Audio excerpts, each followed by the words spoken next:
Arun IPS வச்சு திமுக ஆட்களை கொக்கி போட்டு தூக்குறீங்க அப்படின்னு. ஓகே, இந்த அருண் ஐபிஎஸ் மேலே 500 கோடி ரூபாய்க்கு சொத்து ஊழல் குற்றச்சாட்டு இருக்கே, அதை யார் விசாரிப்பார் அப்படின்னு கேட்குறாப்புல.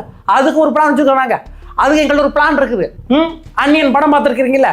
சென்னையுடைய முன்னாள் காவல் ஆணையர் அருண் ஐபிஎஸ் நாங்கள் தற்போது இருக்கிற லஞ்ச ஒழிப்புத்துறை அதிகாரியாக இருக்கிற ரொம்ப லஞ்ச ஒழிப்புத்துறை அருண் ஐபிஎஸ் வச்சு நாங்கள் விசாரிக்க விடுவோம். எப்படி நம்ம அன்னியன் படத்தில் வந்துச்சுல, அதே மாதிரி ஏய் யாரா நீ? நான் தாங்க முன்னாள் சென்னை ஆணையர் அருண் ஐபிஎஸ். நான் யாரும் தெரியுமா? தற்போது லஞ்ச ஒழிப்புத்துறை அருண் ஐபிஎஸ். நீ 500 கோடியாக்கு ஊழல் பண்ணியிருக்கியா? இல்லை சார், நான் ஒன்றும் பண்ணல. ஏய் சவுக்கு சங்கரா சொல்லிக்கிறா போல, நீ என்ன பண்ணிக்கிற? அப்போலாம் நான் ஒன்றும் பண்ணலை சார். உன்னை கைது பண்ணேன்னு அவருக்கு கைது பண்ணுவார். அதுக்கு உன் பொண்ணு பல கோடி ரூபா சொத்து உள்ள டாக்டருக்கு முடிச்சுட்டு ரியல் எஸ்டேட் தொழில் பண்ணிக்கிட்டு இருக்காம, இது உண்மையா? சவுக்கு சங்கர் சொல்லிக்கிறாப்புல. அப்படின்னு அப்படிலாம் இல்லைங்க. இங்கே பாருங்க, நம்ம எங் தாத்தாவை டிப்ளமோ சிவில் இன்ஜினியரிங் படிச்சு விட்டு யூடியூப் நடத்தலையா, அது மாதிரி என் பொண்ணு டாக்டருக்கு படிச்சு விட்டு ரியல் எஸ்டேட் நடத்துறது என்னங்க தப்பு இருக்குது அப்படின்னு 2 பேருமே மாற்றி நம்ம அன்னியன் படத்தில் வர மாதிரி பேசி கைது பண்ணி கொண்டு போகிறதுக்கு கூட வாய்ப்பு இருக்குது. அப்படிங்கிற பட்சத்தில் பொறுத்திருந்து பார்ப்போம்.